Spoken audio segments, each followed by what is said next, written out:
Communiquer avec les morts. La frontière entre la vie et la mort est perméable à l'information, comme elle l'est à beaucoup de choses. En fait, cette frontière est perméable à tout ce qui n'est pas dans le plan de la vie et de la mort, comme la lumière ou le destin. Cela veut dire que lumière et information peuvent être échangées entre vivants et morts. Cela suppose aussi que les morts aient un destin et qu'ils puissent être corrélés à celui des vivants. Mais quel est l'intérêt de la communication entre vivants et morts? Pour imager la chose, imaginons la vie et la mort comme les deux faces d'une pièce de monnaie. Pièce qui en fait a trois faces, le côté pile, la face, mais aussi la tranche.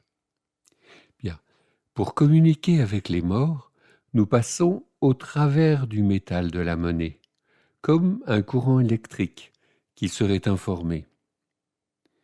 Pour que les deux faces de la pièce restent harmonieuses, pour ne pas créer d'ombre, il faut que les modifications apportées à un côté soient répercutées de l'autre. Par exemple, si la pièce grandit sur l'une des faces de 20 centimes à 50 centimes, alors les informations de l'autre côté doivent être mises à jour. Ça vaut pour les individus, mais aussi pour les nations, les collectifs spirituels, tout ce qui passe de la vie à la mort, ou plus exactement, tout ce qui a une réalité dans ces deux plans. C'est pourquoi, dans un univers en mutation, les échanges d'informations entre vie et mort peuvent et doivent être intenses. Il ne s'agit pas de partager des histoires personnelles, il s'agit de mener de front l'évolution de la vie et de la mort dans la fraction de l'univers où nous sommes. Par exemple, l'arrivée d'une pandémie sur la Terre, des perturbations astrologiques, une anormale quantité d'âmes errantes dans l'autre-deux monde sont des informations pertinentes à échanger. Quand il y a mort, il y a séparation, passage, tristesse.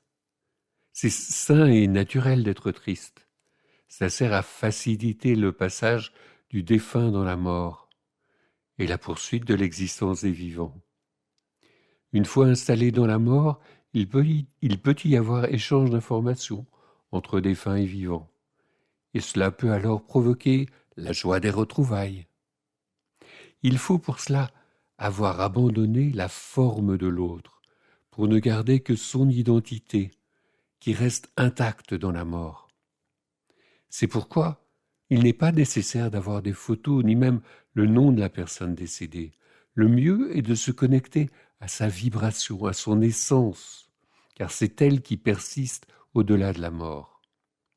Parfois, des traces de cette vibration persistent dans les objets qui leur ont appartenu, ce qui peut faciliter le travail de mémoire des vivants.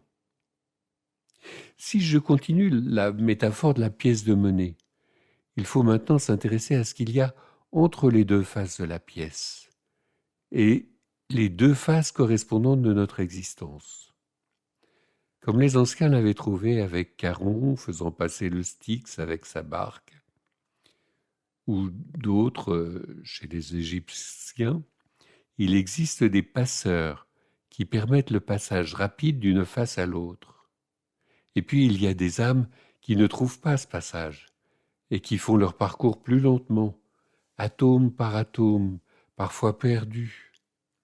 Et puis il y a une catégorie d'êtres qui sont les passeurs, disons, non archétypaux, ou moins archétypaux que Anubis, Charon ou les passeurs angéliques, et qui facilitent le trajet des âmes perdues. Ils vont d'une âme à l'autre en leur indiquant la direction globale dans laquelle ils peuvent s'orienter. Cela tient du rôle du chien de berger, avec des caractères différents. Il y a ceux qui mordent les mollets, ceux qui courent, ceux qui jappent, ceux qui cherchent les meneurs. Il y a des multitudes de stratégies possibles pour les passeurs de l'entre-deux-mondes. Ils seront souvent passeurs de lumière, car la lumière est le meilleur guide dans cet entre-deux. Néanmoins, Le destin de ces passeurs n'est pas de rester indéfiniment dans l'entre-deux-mondes, car ils sont déjà d'une autre nature. Guide de l'entre-deux-mondes est une première étape pour grandir vers plus de lumière. C'est un apprentissage, des classes, une formation, et c'est aussi le moyen de se rendre plus perméable à la lumière. Une nouvelle génération de guides de lumière voit le jour, plus active, plus mobile, toujours en mouvement, en action, en mission, en plongée vers la matière, tirant les liens entre l'incarné et la lumière dans un nouveau motif de la toile du destin. Il y a de la nouveauté là-dedans, et donc de la confusion, mais aussi de la liberté, de la créativité, des échecs et des réussites, des opportunités, du désir, de l'enthousiasme et des déconvenus.